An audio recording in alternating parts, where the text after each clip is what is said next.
I really like the Shibuya incident arc. Like, I really, really like it.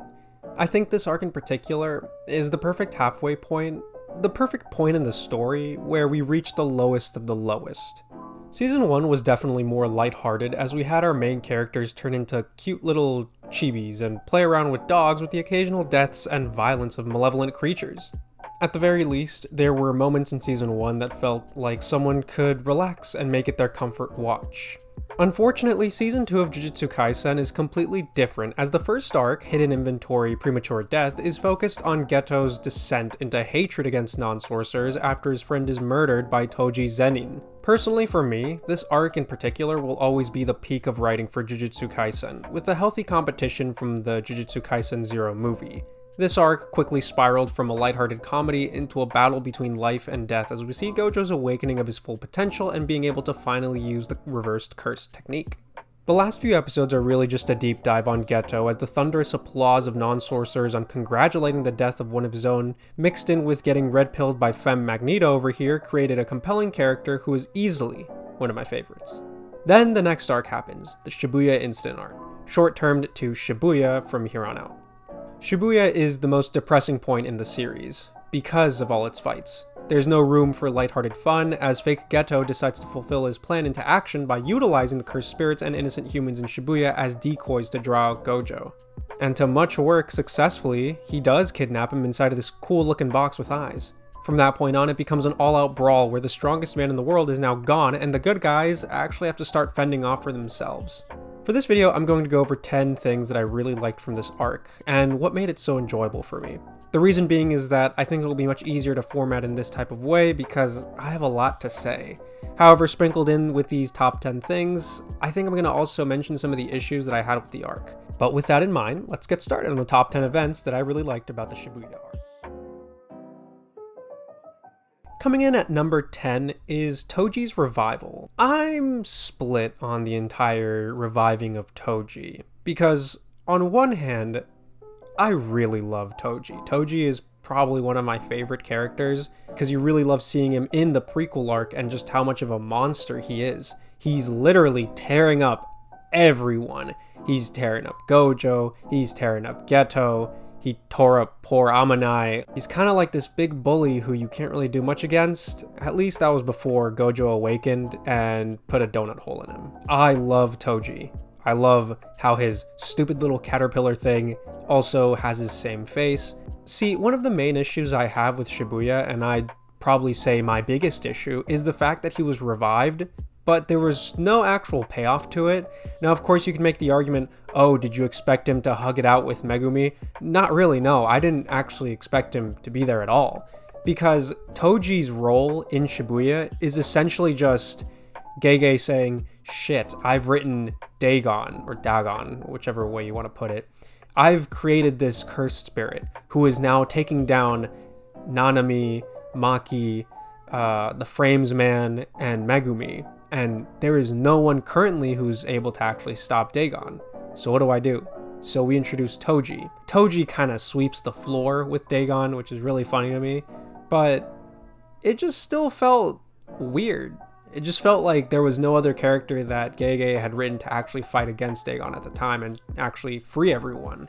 But I'll speak more on the Dagon fight in more detail, but really then we can move on to the second part of what Toji does, which is essentially him beating the fuck out of Megumi. He literally beats his own child on camera. He is caught in 4K and he goes off. He gets the fucking belt and he massacres Megumi. And then after all the beatings, Toji then just looks at Megumi, asks him for his last name, and then he kills himself. I'm not gonna lie, I ended up laughing when I saw this, but still, it's just really odd to me. Just the entire role of him was just to be in Shibuya, get some gasps, save the characters from a really strong enemy, because Dagon was pretty damn strong, and then beat his son, and then kill himself. And, it doesn't really add much to Megumi's story or him understanding who his father was. It's just there. However, getting back to the main point, I still love the fact that he was here. I love when he took over the body of that poor guy. Well, not poor, because they're both pretty bad people. And then he just socked that grandma in the face. Amazing. 10 out of 10. I would watch it over and over again. Really liked it. Coming in at number 9 is Dagon's domain expansion. I love this sequence. It is probably one of my most chilling experiences, because not only are you just sitting and watching essentially everyone bully this poor squid, the tides turn so quickly. I think this is the first fight where we see the old 24 frames man. I mean, this guy's essentially catching Dagon in 4K every single punch, and it's pretty cool. And then you have Maki and Nanami and Megumi all fighting against him, and they're doing a pretty good job. And when Dagon's getting his ass beaten, he's about to be turned into calamari, he's thrown down to the ground, and he's just staring up, and he's got his fists over his stomach. And you're like, oh man, Dagon's almost out for the count. And then all of a sudden he like opens his palms, and you see the sign on his stomach. Frame Man is just looking at it. He's like, oh, this is confusing. And then once Dagon unleashes the domain, the background behind them changes. There's just this loud ringing, chills, literal chills throughout my body. I loved it. I really felt like, oh God, I forgot how strong domain expansions are, because they essentially are the one-hit kill, and this essentially is, because Dagon would have killed everyone in there. Toji had not come in right at the time. Now, I know that there's some pushback on the actual coloring in the animation for it, because there was a lot of dimming, until I learned what the actual purpose of the dimming was because they don't want to cause epilepsy for some of the viewers, which is fine. The shots of them on the beach and in the water, very, I don't know if I'm using the right word, very saturated, very nice. Definitely a change of pace from the concrete jungle of Shibuya, and it's just really great. I loved it. I think it was a visual spectacle, and essentially after Toji came in, definitely things got completely wild. So I like how this scene teaches the audience about tug-of-wars with domain expansions, because when I think about it, the only domain-to-domain fight we've seen, now you can correct me if I'm wrong, but I think the only one we've seen so far was Gojo versus Jogo's, and Jogo's domain got completely washed by Gojo's Unlimited Void, because it's just so strong. The specific reason I like this in particular is because you're going to see clashes like this again in the Culling game arc, and also towards the final arc, but with a bit of nuance, of course, specifically for the last arc. But this one in particular, for the Culling games, you will see it, and you'll see how just intense it is when there is a tug-of-war with different domains.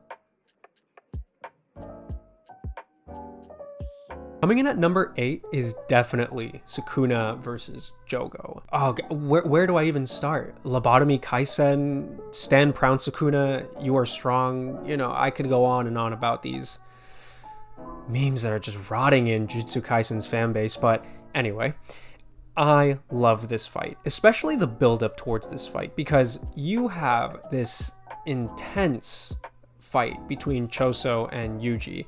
Yuji's essentially knocked out for the count, and all of a sudden these two, I think they're Geto's servants, the two orphans he saved when he was younger, come up to Yuji and they start feeding it. They start feeding him like pizza pockets, these Sukuna's fingers, and he's eating and eating and eating, and you know, Jogo ends up coming in and he's like, oh God, what is going on? And they end up fighting. Jogo is, I would argue, probably the strongest cursed spirit. I mean, there's Mahito's very strong as well, don't get me wrong, but Jogo is, like, in terms of just raw firepower, that man can go off.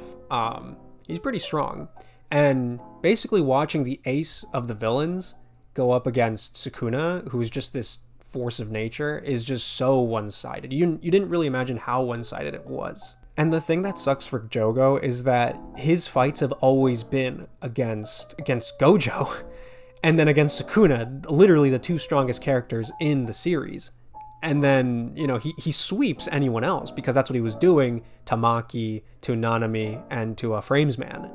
I think this fight is definitely one of the bigger showcases of organized chaos, because you have Jogo using these massive Madara-styled like meteors, not fireballs, meteors, coming down and attacking Sukuna. And Sukuna tanks them extremely easily. I think what complements the fight the most is just the fact that Jogo is really chill about his defeat, but he's really happy because, he lost against the King of Curses.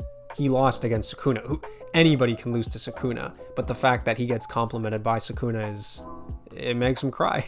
Also, I like how that fight ends, where Jogo's crying, and then Jogo asks, "What are these?" looking at the tears, and Sukuna's like, "I wouldn't know. It's just Samentum is such an asshole, but that's exactly why I love the character." Coming in at number 7 is when fake Geto meets Gojo. I mean, on the heels of the Shibuya arc, we literally get the legendary breaking up scene in Premature Death. You're breaking up in front of the KFC. Oh my god, we gotta try to find it in real life and do it. You basically have Gojo fighting against 3 cursed spirits, and he's winning. He kills Hanami, just by squishing her. We then see Gojo, trying to save people, and that's how we get the Point 2 domain expansion, which is still to this day one of the coolest sequences, with Gojo just desperately running to save everyone. And then after he saves everyone from all the cursed, manipulated bodies that Mahito was responsible for, he loses. He loses the fight. Because then the cube activates, and then Geto captures him. And the OST that plays when Gojo turns around and sees fake Geto is crazy. I'm in shambles. It's perfect. Everything is played perfectly. The scene, when you really think about fake Geto, it starts to feel a bit weird, because on one hand, that's just Geto's body. That's not him. So you really shouldn't be treating him as Geto. And that the emotion that was there is just gone. But it's just the image of fake Geto that gets you crying, because Gojo's basically in love with him. And I think it just does wonders in terms of foreshadowing, because look, as much as I don't know, the fact that Geto's body was choking the cursed spirit that was inhabiting his body, that has to lead up to something. I would be very annoyed if it didn't, because I think that's a great future thing that could happen, especially in the more current arc that's happening right now. But I think it's great. I mean, if you're laying the seeds for a future plotline, then you should ideally follow it, or else you'll just be planting things everywhere left and right, and that's where you get problems like unfinished plot lines. But I think it's one of the greater scenes that people would clip and react to, because, I mean, let's be honest, Jujutsu Kaisen 0, people were really shocked that he had actually died, and then now in Shibuya it's like, oh, well, who is he? And it's just a brain, but that brain has a name, and we'll find out probably next season. I don't think they will name drop him in the Shibuya ending. Coming in at number 6 is recently a more favorite of mine, as I've been rewatching some clips of Shibuya. Definitely Mechamaru versus Mahito. Now, I know this isn't actually happening in Shibuya, but it's essentially the prelude to Shibuya, and I want to include it. Thematically, it's a great fight. I also think that in terms of organization, it's placed perfectly, because if you really want to sell the point that Shibuya is the lowest point for the main cast, you start off by killing one of the side characters. I still think this fight is probably one of the better examples of MAPPA using its animation to its fullest, because we get a gratuitous Gurren Lagann reference, but the actual build-up as well, because when season 1 ended, we were still on that fear of who is the mole. There's clearly someone feeding information to the villains. Turns out it was Mechamaru, and Mechamaru was pretty spiteful of his situation. The man could not leave the bathtub. He was perpetually stuck in the bathtub in his own mire. Therefore, it would make sense that Geto and Mahito would work together and basically barter with Mechamaru to restore his body using idol transfiguration. The build-up to it is essentially this standoff where Mechamaru knows that after he gives the information to Geto, that he's going to quickly run out using literally years of energy, like literal years of energy stored, and using it to not just take down Geto, but also take down Mahito. And at one point, you're kind of thinking, hey, I think he can pull it off. And then Mahito activates domain expansion because he learned it. And then poor Mechamaru takes an L. But then Mechamaru is able to take it back and then use simple domain. And what I really like about this particular fight at the very beginning of Shibuya is that you eventually use Simple Domain again in Dagon's domain expansion. He's able to land a critical hit on Mahito. Unfortunately, it doesn't kill him. And oh god, this is probably one of the best transitions I love in this entire fight. Mechamaru, thinking that Mahito is now defeated, looks up to Geto, charges up his energy, and you get this beautiful slide of Miwa, and then all of a sudden cracks, and then Mahito comes out with a drill on his head and just ready to shatter Mechamaru's dreams. One of the greatest transitions. I cannot stop rewatching the same clip over and over again. It's a beautiful scene. I think Mappa really spoiled us with this type of fight.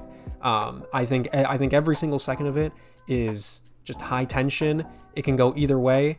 You know, it's like, I wish we had seen more of Mechamaru. I think that the Mechamaru versus Mahito fight is probably one of the better ways to start an arc that you know you have a certain theme, and that theme happens to be this is the lowest point, because you're killing off a main character. I wouldn't say main, but more of an important side character, because he was given development in season 1. Coming in at number 5 is definitely Geto. Well, I was having problems with really naming this specific omnibus of characters. I wanted to call it Geto Awakens Everyone, but at the same time, there's other characters who aren't specifically awakened by him, but just come in. It's just more of like the preparation for the Culling games. So essentially Geto, using Mahito's idol transfiguration, I gotta figure it out. Using idol transformation, let's call it that. Manages to wake up, I think it's over 1,000, it's either 1,000 or over 1,000 sorcerers, non-sorcerers, who have been implanted with some sort of curses throughout, if I'm correct, Japan. Crazy. Remember how big our main cast is? We have the main character, we have Yuji, we have Megumi, we have Nobara. Okay, we have our 3. We have our first year class. Then we have Panda, we have Salmon Roboy, Inumaki, and then we have Maki. So that's 6 good characters, good guys. And then we have Gojo, we have Nanami, so that's 8. We have Principal Yaga, that's 9. And then we have Yuta, which is 10. And then we have the rival school, Broom Girl, Miwa, the girl who uses guns. We have Todo, we have Udahime, we have the Rockstar guy, the principal. I think I'm probably forgetting someone, but don't crucify me if I did. What is it? That's like 6. So 6, 9, that's like what? Maybe 15? I don't know, maybe I did the math wrong, but our main heroes are pretty limited. And now, especially at this point, we've gotten so many people eliminated. Nanami's dead. Gojo is sealed.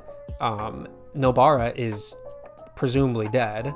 Miwa is useless now, and I won't really tell you why, but you should really pay attention to what she says exactly right before she strikes down Geto. I think Todo is also out for the count because he has essentially lost one of his arms, and I don't think he's able to regenerate it back using reverse cursed energy. So we have a lot of characters who are just out for the count. And now we have some characters who, you know, they're just the remains. Thinking about who's left to really fight, because oh god, I even forgot Inumaki's also kind of out, because after this last episode, I think he lost an arm. But, so it's yeah, things aren't really looking that great. So now that our cast has gotten even smaller, it's about to expand by dozens and hundreds of people. Now, will we see every single new sorcerer that has come out? No. But it's really important to know, because this is something that's going to affect the world. There are more sorcerers now, and they're not even good people. I mean, some of them are still good people. Some of the other ones are curses from years ago now being brought back to life in the modern world and actually fighting other modern day sorcerers. You know, Culling games is Fortnite. Like, I think that's like the best way to put it. So, you know, just the fact that Geto awakens everyone by using idol transfiguration, it's game time. We're gonna have a lot more characters. There's gonna be a lot more interactions between sorcerers, and I think that's what we really needed too, because do not have a lot of people to play around with in terms of characters, because a lot of them just died or are out or just out of commission. You just can't use them. Coming in at number 4, Sukuna's domain expansion, Malevolent Shrine. Malevolent Shrine. That episode in particular is very controversial because apparently only 30% of the animators were able to work on it, or 30% of their work, but then apparently the Twitter account that reported that said no, they actually could only imagine 30% of their creative input. Now I'm not too sure what's the real answer, but I'll be honest with you, I did not like it. I think as opposed to Jogo's organized chaos, this was just chaos, and this did not look good several times. Comparing the Sukuna versus Mahoraga fight in the manga is only 2 chapters, which doesn't really give you a lot of time to enjoy it. I mean, still, the panels in the manga are gorgeous, especially the one where Sukuna actually activates the domain, activates Malevolent Shrine, and it's behind him. But then the anime was kind of messy. I'm not gonna lie. There were several points in the fight that I didn't even know what was going on. I was just confused at what I was looking at. I was like, what is this? I think the build-up with Megumi actually activating it was fine because that you could actually recognize shapes. But when Mahoraga's like throwing like shit into the air, he's flying through the air, it does. If anything, the only thing I could actually decipher was the noise that Sukuna would make when he's using dismantle or cleave on Mahoraga, and the constant wheel spinning. But what really made me, there's only one part of this fight that I actually like. I really don't like the rest of the fight, but there's this one particular part. It's when he activates his domain, and it's just this slow-mo scene. You know, there's not much detail going into Sukuna's face. You really see the shadowing, but my god, does the OST pop off when he activates it. Loud chorus, the domain actually, rising from the ground. The one thing I was upset about, in the manga, you actually get to see the shrine. In the anime, I don't even think the animators could finish the shrine because it looks like, in one shot it just looks black and white, and the other shot it's just its borders. It's not actually colored in. And that's what kind of made me upset, because it's like, because Malevolent Shrine is just this gorgeous piece that Sukuna uses to like slash through his opponents. I did like the sound effect of when Sukuna did destroy Mahoraga, and when he used subsequent slashes to destroy Mahoraga, and then eventually he had to use Fuga, or just his big fire arrow, and just completely obliterate Mahoraga. Very cool. I really liked that. I really liked that 1 minute of animation. After that, I don't really think I liked the rest of the fight. Coming in at number 3, this is going to be really quick, but god, I love how much energy they put into Todo's Black Flash. I mean, even though it didn't matter in the end because, his attacks don't affect Mahito's soul, Todo just going through this fever dream of a scene in his head by traveling through the galaxies and using his idol as his like extra steroids, just kicking Mahito. It's amazing. One of the most recent meme potential scenes that I've seen, because everyone's comparing it to All Might. So it's great. I think the music was perfect. I think the voice acting was really enjoyable. There's like 2 frames in particular, which are the main frames. The first one is Todo's just standing. He's like just a PNG just standing. And then the other one is where the energy is coming up from behind him, like he looks like a madman. And I really like the message that it's sending when he's about to kick Mahito. Yuji is beating him. Yuji is far ahead from him. He's landing consecutive black flashes. He's landing criticals without even thinking twice. And Todo still isn't able to pull off a black flash against Mahito. And now it's like, yeah, I gotta catch up with my brother. I gotta do it. And he does, and he does it in spectacular fashion. Definitely one of the better scenes, one of the funnier scenes. Coming in at number 2 is... I was switching in between number 1 and number 2, but number 2 is definitely Yuji versus Choso. Yuji's fight against Choso is the first real main brawl, because he fought that grasshopper in the earlier scene, or I think it was a locust. But it wasn't that crazy. But considering Yuji versus Choso, the setting was beautiful. It was inside a bathroom with water. It's just this very nighttime neon lights setting. There's definitely a theme throughout the fight. Yuji's really putting in his battle sense, battle instincts to play, and Choso is equally a very competent fighter. Definitely Mappa's better animation as we go from, shots from watching the two almost like on a movie theater screen, opposed to Yuji undergoing Yuji's POV and him how he slides and he swings like a monkey throughout and just manages to get the surprise on Choso sometimes. But I really liked how the fight ended too, even when I read the manga the first time. Choso beating Yuji and the subsequent fever dream that Choso has when he's fighting Yuji, because in the manga, you know, it was also still images, but in the anime, like this, I don't know if they use like this old-timey filter, Choso going crazy. I think the facial expression was perfect. I think it's probably beat many of the funny Chainsaw Man faces, but Choso just freaking out about what he's seeing. And it's just this really cute sequence of his two dead brothers and Yuji eating spaghetti. Overall, the fight was great. And then coming in at number 1 would definitely have to be Yuji versus Mahito. And when I say this, I mean the entire fight. Like when they were first skirmishing, when they actually went to final form mode, Shibuya really did well. You see, Yuji and Mahito are these arch nemesises of each other, because Mahito is someone who's constantly evolving and he has this desire to kill humans. Yuji, on the other hand, wants to protect people. Now, sometimes when Mahito says, it's like, we're the same, I mean, they're the same in the sense of, yes, we have two different goals. We have goals that we want to continue doing to stop the other. So yeah, they are the same in that sense. They have a goal that they want to follow and stop the other. The fight was great. A great beatdown, really nice martial arts mixed in there. I noticed that Yuji was able to make a double kick too.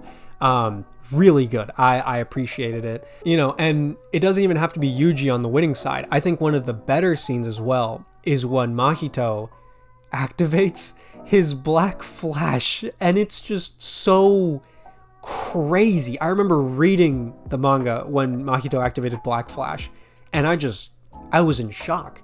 I was like, how could he do that? I thought only heroes could use black flash, but no, anybody can use these abilities, and that's what makes Mahito so great. That's why I love this character so much, because he's also constantly evolving, just like Yuji. Yuji is also someone who's growing. I mean, to be honest with you, he hasn't done much growing.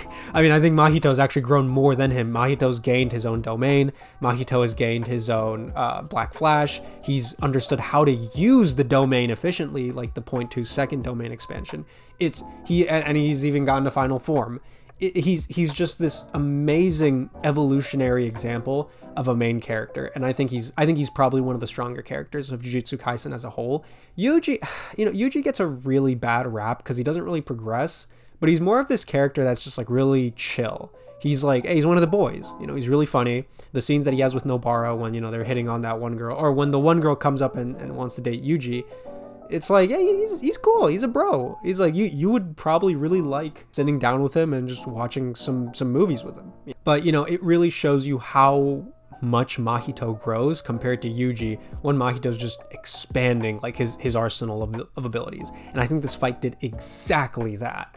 Very, very cool fighting. Black flashes everywhere. I think the sequence with Todo and Yuji fighting Mahito is definitely just an example of why they work so well. I mean, even when they fought Hanami, that was still a really good high point of the first season of Jujutsu Kaisen. This second part where they're both fighting, also equally as good as entertaining, and I think they did really strong. Mappa did really well animating the black flashes too. I think Mahito's black flash in particular was just great. I think it had the surprise factor. I think it had the excitement, the passion. Everything was perfect, even up until the point where they ended the fight. I think Yuji was also, they animated his 100% black flash pretty well, so I think it's great. I think that's probably going to be one of the more memorable scenes, and the little fights within the Mahito and Yuji fight, like as a whole, will definitely be remembered. I think in this top 10 list that I listed out, there's a bunch of different scenes that people will remember and definitely clip, and are meme-worthy potential, or just people look back on, because Jujutsu Kaisen's right now riding on a really good popular wave, and now we're definitely going to be getting season 3, because with the latest episode dropping, we got my boy Yuta. We got Yuta back. You know, the main Yuta's back to get his role as the main character. That's why he wants to kill Yuji. So it's just very good. It's very good. I'm very happy to see where Jujutsu Kaisen is landing. I know that season 2, some of the animation was a bit wonky, but I think the fan base will still watch. The fan base will still love, because Jujutsu Kaisen just has that mainstream power energy, and people like it, you know? And I think the next arc is going to showcase more of that. But definitely people are really sad that Gojo is now gone for the time being, and everyone else is kind of just mixed up in issues. So yeah, that was my top 10 list. I basically ranted a bit about some things, but I basically talked more of the positives. I love this arc. I really, really like this arc, because it's just, what it stands for is just great. There's just so many people dying. There's just so many people who are now out of the cast. And now you're left with the remains, and it's like, well, this sucks. Not in a sense of quality, but just more of like, damn, Yuji, you just lost like a lot of people with you. And there's like this degree of curiosity that you want to see how they're going to do without essentially the strongest person, without Gojo, and how they're going to go about it. I think that's probably one of the more entertaining parts of the Culling games, because like you just got Yuji and Megumi dropping into Tilted Towers and just fighting for their lives. I just think this arc is pretty good. I've said before that I think Shibuya, in terms of ranking, is definitely a 9 out of 10. Like in terms of grades, it's a 9 out of 10. I would only give it a 10 out of 10, and this was only based on a manga perspective, where it's like, yeah, I didn't really like the inclusion of Toji, but after that, I was very highly. I think it's an extraordinary arc. I think it stands for a lot. I think it does a lot of new things. I think it shows a lot of visceral violence that you just don't normally see in a shonen anime. At least consecutive violence, because there's just so much harm happening within these 24 episodes that would normally take a shonen series, like 2 seasons or more, or like one character would be devoted to dying. But in terms of this current arc, it's like, yeah, you're not going to be happy. You're going to be losing a lot of fan favorites, and you just got to deal with it. And you got to see how the characters are going to recover after it. That's all I got to say. This was a very long video. I did not imagine talking this much about these different types of scenes. I hope you enjoyed it. If you also have any favorite scenes or moments that you want to talk about, go ahead and comment them down below. That's it. Yeah. And I hope you all have a great day.